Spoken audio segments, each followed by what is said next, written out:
como antecedentes, hechos históricos, características, cómo ha afectado en la globalización y por último conclusiones. Claro que sí, Diana. Muchísimas gracias. A continuación, entablaremos comunicación con nuestros periodistas que se encuentran en distintos puntos de la ciudad, cuidándose desde casa como tiene que ser. Ellos nos brindarán con sus informes especiales y su contextualización una mayor profundidad en el tema para que podamos entender un poco mejor de qué se trata este tema de educación. En su sentido más amplio, los antecedentes de la educación son la historia de la enseñanza y del aprendizaje, y la historia de lo que podría ser descrito como los planes de estudio, que es lo que se enseña y se adquiere. La mayor parte de la historia de la humanidad se basa en la prehistoria, que es el periodo anterior a la utilización de la escritura. A lo largo de la prehistoria, la mayor parte de la educación se logró por vía oral y mediante la observación y la imitación. La educación ha tenido lugar en la mayoría de las comunidades desde las épocas más tempranas. Cada generación ha tratado de transmitir sus valores culturales y sociales, las tradiciones, la moral, la religión, los conocimientos y las habilidades para la próxima generación.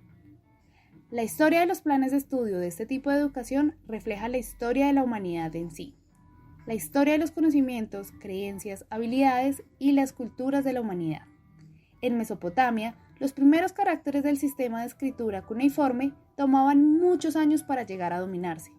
De este modo que solo un número limitado de personas fueron contratadas como escribas y estaban capacitados para su lectura y su escritura. Solo la descendencia real y los hijos varones de los ricos y de los profesionales, tales como escribanos, médicos o administradores del templo, iban a la escuela. Las niñas tenían que quedarse en casa con sus madres para aprender tareas de limpieza y de cocina y para cuidar a los niños más jóvenes. Solo la élite romana lograba recibir una completa educación formal. Un comerciante o un agricultor basaban la mayor parte de su formación profesional en el trabajo. La educación superior en Roma era más un símbolo de estatus que de preocupación práctica. Se ha argumentado que las tasas de alfabetización en la época greco-romana rara vez fue del más del 20% y que la alfabetización de las provincias occidentales del Imperio Romano probablemente nunca superaron el 5%.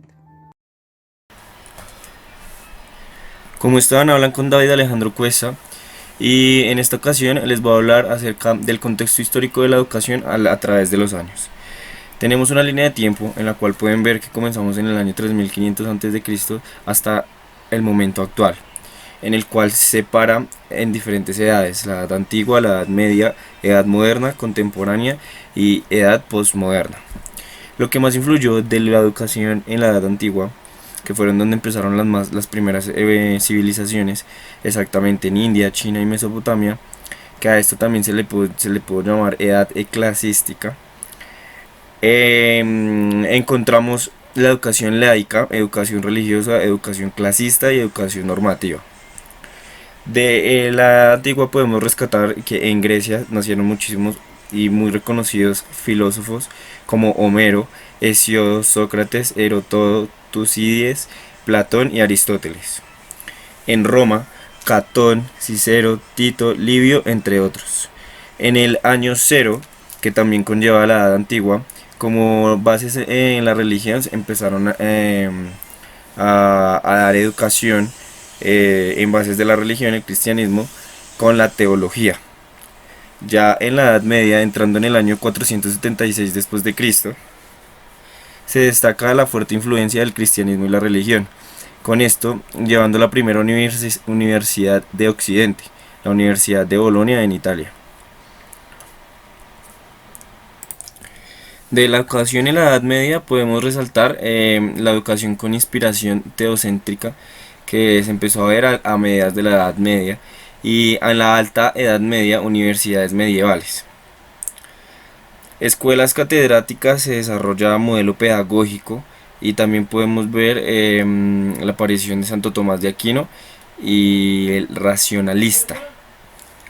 Entrando por otro lado a la Edad Moderna, que conlleva desde 1453 después de Cristo hasta 1789 después de Cristo, es donde también se vio un gran desarrollo de las ciencias y de las artes sentido antropocéntrico. Aquí aparece el racionalismo de Descartes, el liberalismo de John Locke y las ciencias naturales y todo lo relacionado con la biología, lo que ustedes conocen hoy en día. Desde el 1789 después de Cristo empieza la edad contemporánea hasta 1945. Es una edad de positivista, como tal se llama positivismo, desarrollo de las ciencias naturales. Aquí ya empiezan a entrar a fondo a la biología y a las investigaciones. Las ilustraciones, como podemos ver, es el racionalismo y lo científico. A la aparición de las Angels, aparición de la educación estatal, de la enciclopedia, teoría del psicoanálisis de Freud, y por el otro lado el positivismo, como les nombraba, de Marx y Engels. En esta edad contemporánea recordamos que también en el siglo XIX se produjo la Revolución Francesa. A medida que pasó la Revolución Francesa, en el contexto de la educación, esto estaba pasando. Ya para entrar a la edad postmoderna, que empieza desde 1945 después de Cristo, a principios de la Guerra Mundial, a mitad de la Guerra Mundial, ya en el siglo XX,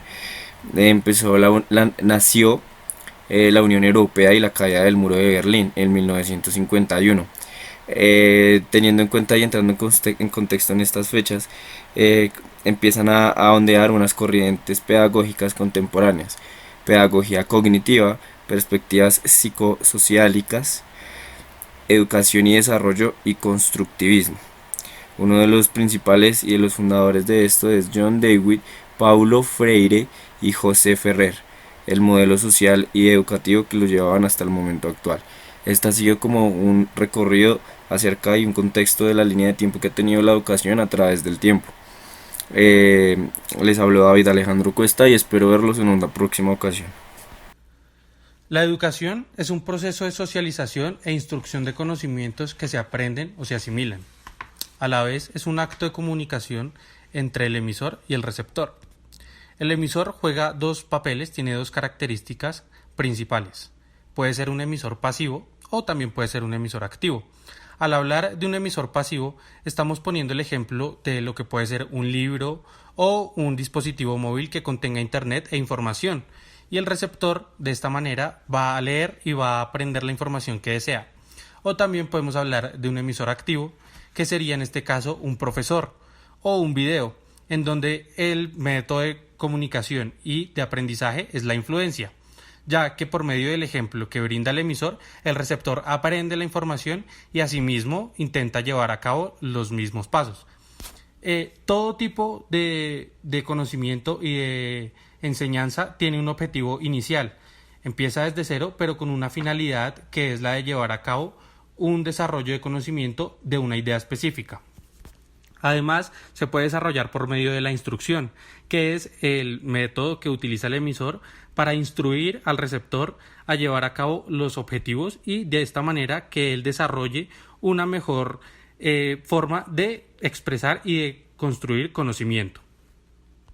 Buenos días, señores televidentes y a mis colegas desde sus casas. El día de hoy les presentaré un informe especial acerca de la educación en tiempos de cuarentena.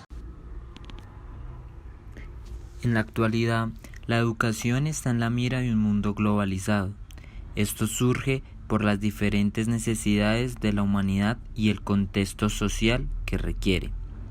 Por un lado, la constante aplicación de las tecnologías de la información y comunicación.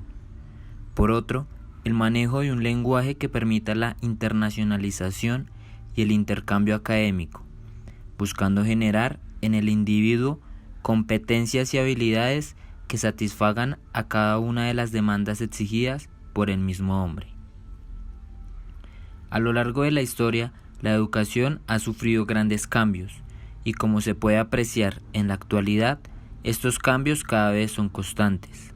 Esto ha permitido a la comunidad docente desarrollar estrategias que busquen la calidad educativa y que sean efectivas en la generalización de competencias.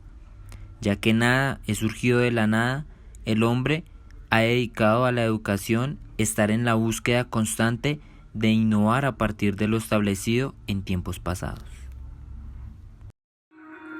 La utilización de las TIC hace que la educación llegue a más personas y de manera más personal y fácil. Es decir, con el uso de estas tecnologías gana el alumno, gana el profesor y a la larga ganará toda la sociedad. Además, se necesita una constante actualización tanto de los usuarios como de las herramientas.